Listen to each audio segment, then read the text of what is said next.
नमस्कार, मैं हूं संजीव श्रीवास्तव। आप देख रहे हैं 4 PM न्यूज नेटवर्क। दोस्तों, धर्मेंद्र प्रधान के इस्तीफे के बाद अब अमित शाह के इस्तीफे की मांग जोर पकड़ चुकी है। लोकसभा में कल चर्चा थी उस बिल पर, जो नया कानून, ये जो माफिया है और जिस तरह की शिक्षा में अव्यवस्था उसको लेकर सरकार लाई है, उसमें पूरे समय एक ही मांग उभरी होती रही और राहुल गांधी को तो बोलने ही नहीं दिया गया। और अब जब राज्यसभा में आज इसी बिल पर चर्चा शुरू हुई है, तो मांग वही उठ रही है, चल रहा है, वहां भी है, संसद में, और अब सड़क पर भी है। जयपुर में तो बाकायदा एक प्रदर्शन हो गया है और वहां एक पानी की टंकी पर चढ़े हुए विद्यार्थी इसी मांग को दोहरा रहे हैं। अब ये कहा गया यूथ कांग्रेस के लोग हैं, और यूथ कांग्रेस तो लंबे वक्त से मांग कर रही थी। राहुल गांधी ने तो बहुत पहले शुरू किया था, और आज जमकर कह सकते हैं कि जो सरकार को अड़ाया तो लिया गया, तो वो मल्लिकार्जुन खड़गे हैं, जिन्होंने स्मरण कराया कि 2024 में ही कहा गया था आपसे, और चूंकि आपको पॉलिटिकल माइलेज लेना था, वहां बचना था, कांग्रेस उठा रही थी मांग, आप बचने के लिए तब नहीं लाए, तो आज लाए हैं, क्योंकि आपको पता है कि उस वक्त लाते तो आपके क्या हाल होते, क्या होता। और कुल मिलाकर जो स्थिति है, दोनों जो है, मोदी और शाह, नहीं सदन में आ रहे हैं। कल भी वे नहीं थे इतने अहम मौके पर, अभी भी जब राज्यसभा में चर्चा चल रही है, शुरू हो चुकी, तब भी दोनों नहीं है। तो कुल मिलाकर जो सीन है, दृश्य है, यही होगा हमारा चर्चा का विषय। प्रोफेसर अभय दुबे साहब के पास चलेंगे, जोड़ना चाहूंगा। अभय सर जुड़ गए। अभय सर, बहुत बहुत स्वागत जी। अभय सर, ये जो कब तक बच पाएंगे? अब तो हो गया है, क्लियर है, अब बहुत स्पष्ट मांगे कि अमित शाह इस्तीफा दें, और अमित शाह को जाना होगा। राहुल गांधी ने कल 2 टूक कहा है। आपने कल का भी सीन देखा और अभी चल रहा है, वो भी आपके पहुंचा हुआ है, क्या कहिएगा आप? देखिए, जो आंदोलन जंतर मंतर पर हुआ, उस आंदोलन के केंद्र में धर्मेंद्र प्रधान के इस्तीफे की मांग थी, और उसमें वो आंदोलन 100% कामयाब रहा। अब विपक्ष के सामने चुनौती ये है कि वो इस आंदोलन को दूसरे चरण में कैसे ले जाए। ये चुनौती अभिजीत दीपके और उनकी काकरोच जनता पार्टी के सामने भी है, ये चुनौती कांग्रेस के सामने भी है, ये चुनौती अखिलेश यादव के सामने भी है, ये चुनौती महाराष्ट्र के गैर भाजपा नेताओं के सामने भी है, और ये चुनौती सिविल सोसाइटी के सामने भी है। ये इस चुनौती का मुकाबला आसान नहीं है, लेकिन अगर किसी के पास इस चुनौती से निपटने की एक योजना नजर आती है, तो वो केवल राहुल गांधी और कांग्रेस के पास नजर आती है। वो लोग बिल्कुल, जिसे कहते नहीं, आत्मविश्वासपूर्ण तरीके से, सोचे समझे तरीके से, नपे तुले तरीके से आगे बढ़ रहे हैं। कोई उन्हें जल्दबाजी नहीं लग रही है। वो कोई जल्दबाजी में अपने आप को किसी आंदोलन का नेता घोषित करने के मूड में भी नहीं है। वो कह रहे हैं, वो जमीन तैयार कर रहे हैं, एक और बड़े उभार की, एक और जंतर मंतर की जमीन तैयार करने की कोशिश कर रहे हैं। और इस बार ये जमीन जो है, इस जमीन के इर्द गिर्द अगर कोई आंदोलन खड़ा हुआ, तो उसमें अमित शाह की बलि दी जाएगी। और अगर ऐसा हो गया, पता नहीं ऐसा होगा कि नहीं होगा, लेकिन ऐसा होने में समय लगेगा और किसी नई परिस्थिति की दरकार भी होगी। और अगर ऐसा हो गया, तो इस सरकार के लिए 2029 बहुत दूर चला जाएगा। 2029 की जरूरत नहीं रहेगी, मतलब कुछ और ही हो जाएगा। और हालात बहुत तेजी के साथ बदलते हैं, हम देख चुके हैं, मतलब। और सरकार पूरी तरीके से बचाव में है। पिछले 1.5-2 महीने से सरकार केवल बचाव कर रही है, बचाव के अलावा उसने कुछ भी नहीं किया है। और सरकार ने जो आगे बढ़ने के लिए आक्रामक तरीके से जो अपना एजेंडा बनाया था, वो एजेंडा सारा का सारा स्थगित पड़ा हुआ है। तो राहुल गांधी एक कुशल रणनीतिकार के तौर पर, उनकी पार्टी, और इस मामले में राहुल गांधी की पार्टी में कोई मतभेद वगैरह नहीं है। मतलब इस मामले में मैंने नहीं सुना कि कोई मतभेद हो, किसी किस्म का कोई विवाद हो।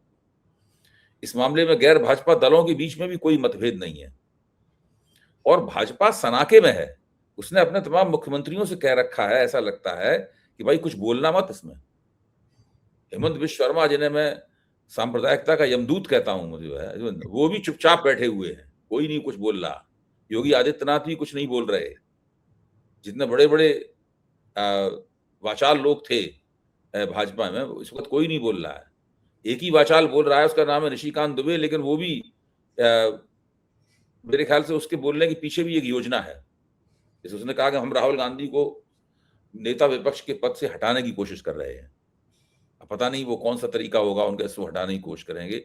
फिलहाल तो हालत यह है कि भारतीय जनता पार्टी को ठीक नहीं पता है कि निकट भविष्य में उसे क्या करना है। जिस पार्टी को ठीक पता है, उस पार्टी का नाम है कांग्रेस, और उस नेता का नाम है राहुल गांधी। नहीं सर, इसमें इसमें बहुत एक है कि देखिए, कल राहुल गांधी ने वो थ्योरी दी थी, वो चुभी। उन्होंने बहुत स्पष्ट तौर पे कहा था कि भाई तीन, एक तो उन्होंने वो इडियट, अंधभक्त और आरएसएस पे उनका अटैक रहा। आज यही चीज को कहीं उकेरा है मलिका, लेकिन हर चीज हटा देनी है आपको। फिर दूसरा है कि आप कब तक चुप रह के बचिएगा कि ठीक है आप मुख्यमंत्रियों का नहीं बोलेंगे, ये नहीं, और खुद दोनों का ना बोलना, सदन में ना आना, ये भी तो देश देख रहा है लगातार। कब तक बच पाइएगा? नहीं नहीं, वो देखिए, सत्ता उनके पास है, उनके मन में लोकतांत्रिक प्रणालियों के प्रति तिरस्कार है, काफी दिन से चुनाव जीत रहे हैं। मोदी जी सारी जिंदगी चुनाव जीतते रहे, गुजरात में भी जीतते रहे, यहां भी जीत रहे हैं। तो अहंकार, अति आत्मविश्वास वगैरह, इसकी मात्रा बहुत ज्यादा है। उन्हें सदन में आके लोगों की बात सुनना, जवाब देना, जरूरत पड़े तो खेद व्यक्त करना, जरूरत पड़े तो एक आध कदम पीछे खींचना, इन सब बातों में बड़ा अपमान लगता है लोगों को। और इसलिए आप देखिए, लोकसभा में इतनी बहस हुई, दोनों ही बंदे गायब थे।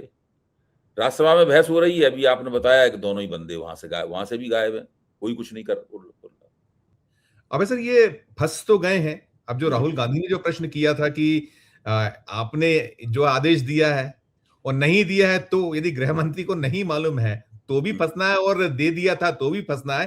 तो जो नंबर 2 से नंबर 1 की दौड़ थी, मुझे लगता है वो कुर्सी भी अब बहुत, वो तो दूर हुआ ही हुआ, 2 बना रहा है, ये भी बड़ा संकट वाला प्रश्न हो गया है। नहीं नहीं, आप बिल्कुल ठीक कह रहे हैं। मैं तो कह ही रहा हूं कि सरकार को पता नहीं है कि उसे निकट भविष्य में क्या करना है, उसे अगला कदम कौन सा उठाना है, अपना बचाव कैसे करना है। इसकी रणनीति भी सरकार के सामने जो है वो स्पष्ट नहीं है। और आमतौर पर ऐसा तभी आता है, इस प्रकार का ऊहापोह, इस प्रकार की दुविधा तभी पैदा होती है जबकि आपके पास अहंकार अधिक होता है और विनम्रता कम होती है। तो अधिक अहंकार से सोचने विचारने का लचीलापन जो है वो समाप्त हो जाता है। क्योंकि कभी आप आज तक चुनाव में हारे नहीं है, सत्ता से धकेया के बाहर नहीं किए गए मतदाताओं द्वारा, तो आपको लगता ही है कि अरे इन लोगों की ये मजाल कि हमसे इस तरीके के सवाल पूछें। लेकिन और सोचते थे कि धर्मेंद्र प्रधान का इस्तीफा हो जाएगा तो एक तरह से देखा जाए बात खत्म हो जाएगी, लेकिन बात तो खत्म हुई नहीं। बात तो वैसी की वैसी ही अपनी जगह पे चालू है। अगर ये 20 तारीख को जिन्होंने जो दमन किया, उस दमन से पहले अगर धर्मेंद्र प्रधान का इस्तीफा हो जाता, संसद मार्ग की नौबत ही नहीं आती, अगर ये हो जाता इस्तीफा, तब बात कुछ और होती। तब भी ये तो इन्हें मानना ही पड़ता कि भाई जो पब्लिक जमा हुई जंतर मंतर पर, उसकी जीत हो गई।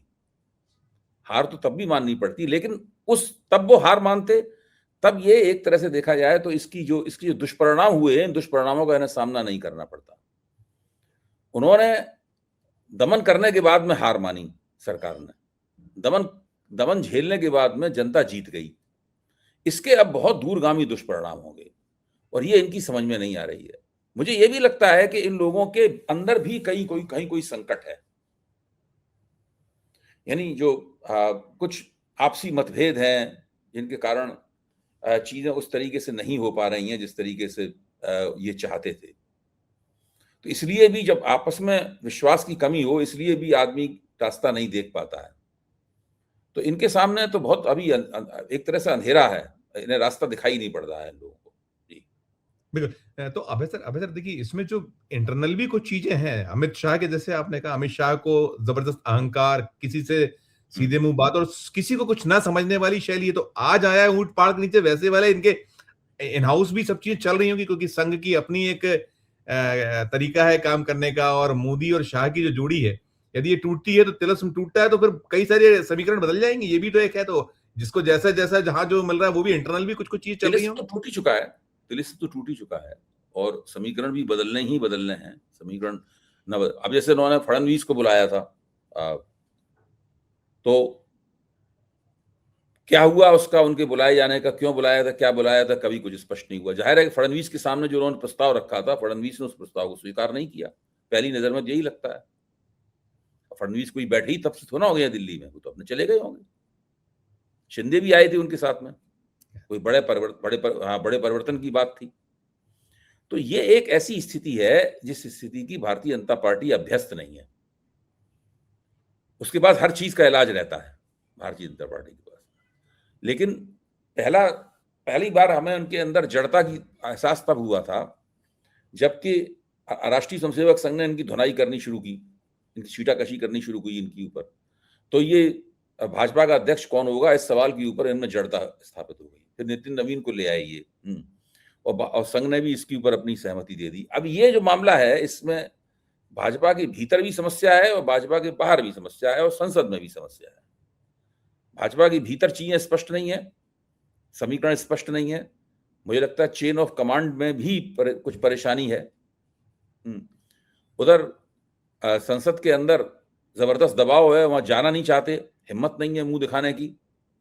और बाहर डर ये है कहीं दोबारा फिर से जंतर मंतर में लोग जमा होना शुरू ना हो जाए। हो सकते हैं, आप कैसे रोकेंगे उन्हें भाई? अभी लोग जंतर मंतर ना जाए, इसके लिए दिल्ली के 16 मेट्रो स्टेशन बंद कर दिए थे। जगह जगह पुलिस पुलिस पुलिस धरपकड़ कर रही थी, रोकथाम कर रही थी, कुछ करने नहीं देना चाहते थे, फिर भी नहीं रोक पाए। 50,000 से 1 लाख लोग जमा हो गए वहां पर। जब इनके भाजपा के महामंत्रियों की नितिन नवीन ने भाजपा के मुख्यालय में बैठक बुलाई, सब लोग यही कह रहे थे कि भाई आईबी ने हमें सूचना क्यों नहीं दी, सीबीआई ने हमें क्यों नहीं बताया कि इस प्रकार का ये हो सकता है। एक पार्टी जो अपने आप को देश की सबसे बड़ी पार्टी कहती है, वो इस प्रकार की सूचनाओं के लिए जब भारत की अधकचरी किस्म की खुफिया संस्थाओं के ऊपर निर्भर हो जाए, इससे आप अंदाजा लगा सकते हैं कि उसकी हालत इस वक्त क्या है। भाई ये तो अपने आप को कैडर बेस्ड पार्टी कहते हैं। राष्ट्रीय स्वयंसेवक संघ तो स्वयंसेवकों के दम पे चलती है। इन लोगों के पास ये जानकारी क्यों नहीं थी कि इतना बड़ा विरोध पनप रहा है हमारे खिलाफ? तो कहीं प्रशासन में सब जगह कहीं बहुत बुनियादी कमी है, और उस बुनियादी कमी के कारण ही ये लोग थोड़े सिटपिटाए हुए हैं अंदर ही अंदर, और विश्वस्त तरीके से आगे नहीं बढ़ पा रहे। देखिए, जो आपने कहा कि सबसे फूल प्रूफ प्लान तो राहुल गांधी के पास है, वो उन्होंने जो जिस प्लान से चल रहे हैं सबसे बेहतर और शानदार प्लान है। लेकिन अब उसी सुर को मैंने देखा कि यही सीजेपी बात कर रही है। वो उनके हम प्रवक्ता थे, उनको सुन रहे थे, वो कह रहे हैं कि नहीं, धर्मेंद्र प्रधान का इस्तीफा चाहिए अब। और उन्होंने ये भी चेतावनी दी है, अभी ताजा ही है, आज कल में आज में, कि भाई अब हम नहीं तो फिर घेरेंगे, फिर पहुंचते हैं, अभी हमारा मामला खत्म नहीं हुआ है। और यहाँ जो इनके यहाँ जो है, तो वही है कि आप सिर्फ भाग कर बचकर कितना बचेंगे, कब तक भागेंगे आप? है नहीं आपके पास कुछ और। अच्छा, अब देखिए इनकी योजनाएं क्या थी। इनकी योजना ये थी कि 2/3 बहुमत जमा कर लिया जाए पार्टियों को तोड़ फोड़ के, और उसके बाद में अपने मन का परिसीमन थोप दिया जाए सारे देश के ऊपर। ये इनकी योजना पूरी तरीके से ठप पड़ी हुई है इस वक्त। भविष्य में चलाएंगे, लेकिन अभी तो स्थिति यह है कि वो लोग इस योजना को आगे चलाने की स्थिति में नहीं है। अभी तो संसद में इनके ऊपर हमला हो रहा है, उस हमले का मुकाबला करने की कोशिश कर रहे हैं। तो वो प्लान इनका चल नहीं पा रहा है। और ये नहीं चाहते कि इधर उधर से कोई बोल बाल के गलत सलत बयान देकर हम लोग और बुरी तरीके से फंस जाएं, क्योंकि इनको लग रहा है कि इनका समर्थन आधार, नौजवान लोग जो उनके जो मानते थे युवा सबसे ज्यादा हमें वोट देते हैं, इनका समर्थन आधार धीरे धीरे करके छीज रहा है। और अब तो स्पष्ट हो गई है। मैं इस बात को बार बार कह रहा हूं, और फिर मैं एक बार कहूंगा कि ये लोग घृणा बोते हैं और घृणा की फसल काटते हैं। और जब यूजीसी नियमावली का सवाल आया था, तो इनके अपने जनाधार से जुड़े हुए लोग जो थे, उन्होंने इनको गालियां दी, थोड़ी बहुत नहीं, बहुत गालियां दी उन्होंने।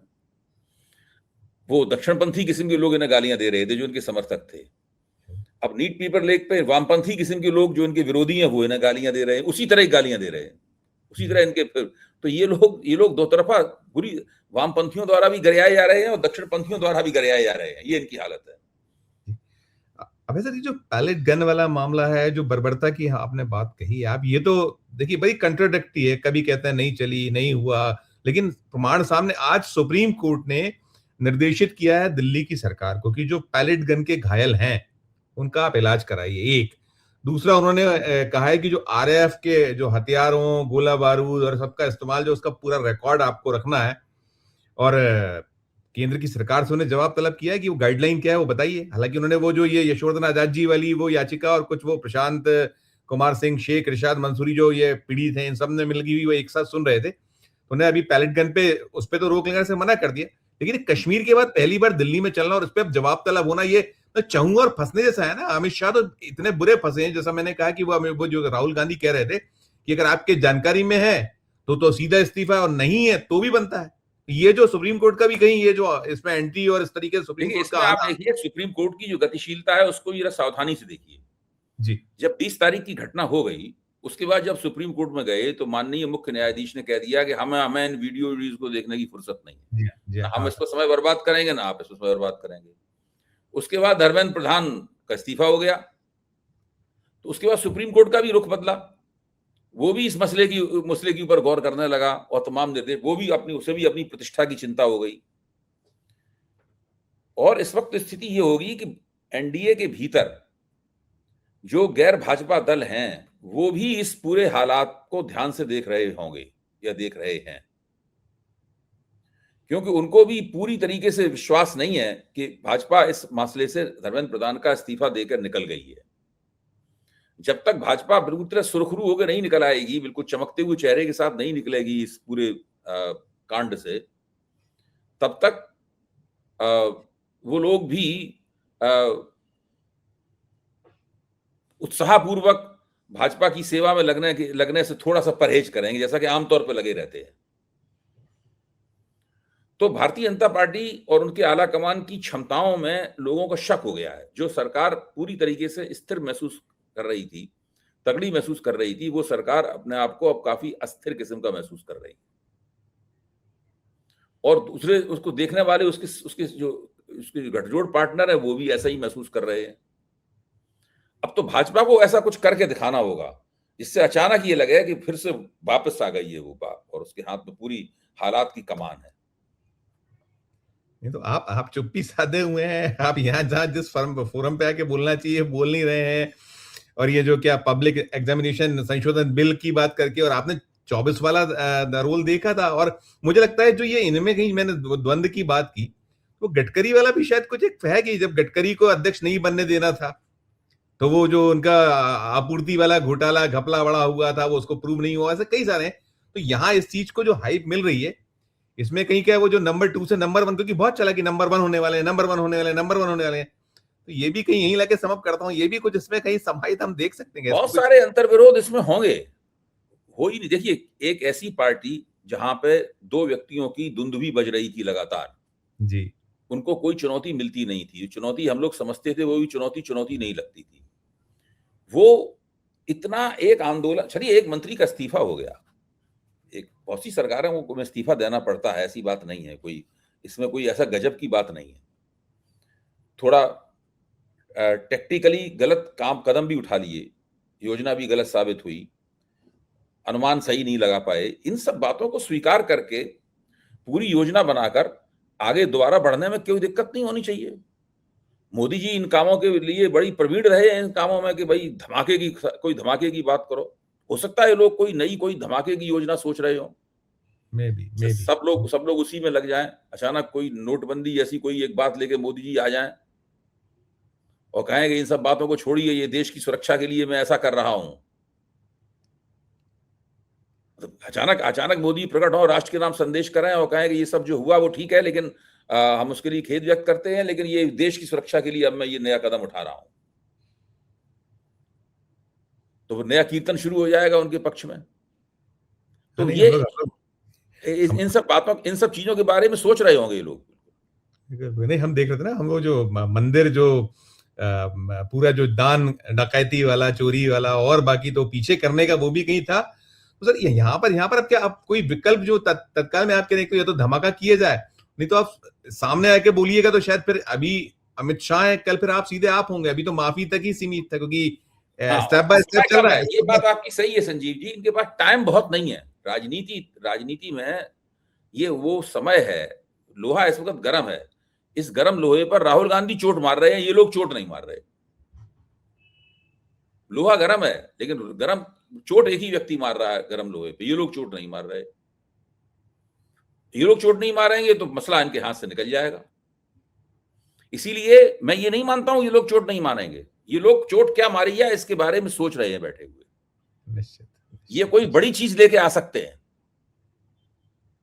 बिल्कुल वही शायद बचा पाए, अभी तात्कालिक तौर पे जितने दिन बच पाए बचा पाए उतना बड़ी ही चीज, होगा। ऐसी कोई बड़ी चीज जिसके मुकाबले ये सब जो हुआ है वो बौना लगने लगे, ऐसी कोई बड़ी चीज जिसके बारे में लोग कहें भाई अभी इसको छोड़ दो, इसके बारे में पहले इसको कर लो मत। क्योंकि 2029 बहुत दूर की कड़ी होते ही चले जा रहा है, हो गया है 29। नहीं नहीं, 2029 से और ज्यादा दूर दूर चला गया है। इनको अभी ये जो मौजूदा संकट है, इस संकट से निपटने के लिए इनको कोई एक बड़ा काम करना होगा। अगर ये नहीं करेंगे बड़ा काम, तो फिर ये संकट और बढ़ता जाएगा और उनको पूरी तरीके से इनके ऊपर हावी हो जाएगा। इसने हावी होने की शुरुआत कर ही दी है। बहुत बहुत शुक्रिया, धन्यवाद आपका, आभार। जी। तो दोस्तों आप सुन रहे थे प्रोफेसर अभय दुबे साहब को, और जो हालात हैं देखिए, संसद से भागना, नहीं जवाब देना और बचने की कोशिश, लेकिन अब बचना मुमकिन नहीं है। जो अभय जी ने पूरा उसको एक ऑलब्रेट किया है, उसमें है कि 2029 तो छोड़िए, मतलब सीधी बात है, उसमें समाहित है कि अभी कुर्सी जो है नंबर 2 की तो बहुत भयंकर खतरे में देख ही रहे हैं आप, किस तरह के चहुओर से जो हमले हैं और उनसे जो डिमांड हो रही है, सड़क पर भी है, संसद में भी है, हर तरफ है। और फिर अगर नंबर 2 तो फिर नंबर 1 वो भी कब तक बच पाएंगे, कैसे बच पाएंगे, कठिन। और जो बहुत एक बड़ी बात अभय जी ने कही है कि खामोश तो नहीं होंगे, कुछ ना कुछ गुंतारे में होंगे ये लोग, और वो गुंतारा यही होगा कि कुछ ऐसा कर दिया जाए, इतना बड़ा कर दिया जाए कि ये सब पीछे चले जाए। तो वो क्या बड़ा होगा, वो भी आने वाले दिनों में पता चलेगा हमको। इस चर्चा में इतना ही। पूरी चर्चा को सुनने के बाद आपकी अपनी जो राय हो, आपकी अपनी जो टिप्पणी हो, जरूर हमारे इस वीडियो के कमेंट बॉक्स में राय प्रकट कीजिए, टिप्पणी कीजिएगा। और अच्छी लगी हो हमारी ये चर्चा तो चैनल को लाइक कीजिए, सब्सक्राइब कीजिए, ज्वाइन का बटन दबाइए तो हमारी हौसला अफजाई होगी। प्यार उससे बनाकर देखते रहिए 4 PM न्यूज नेटवर्क। धन्यवाद, नमस्कार।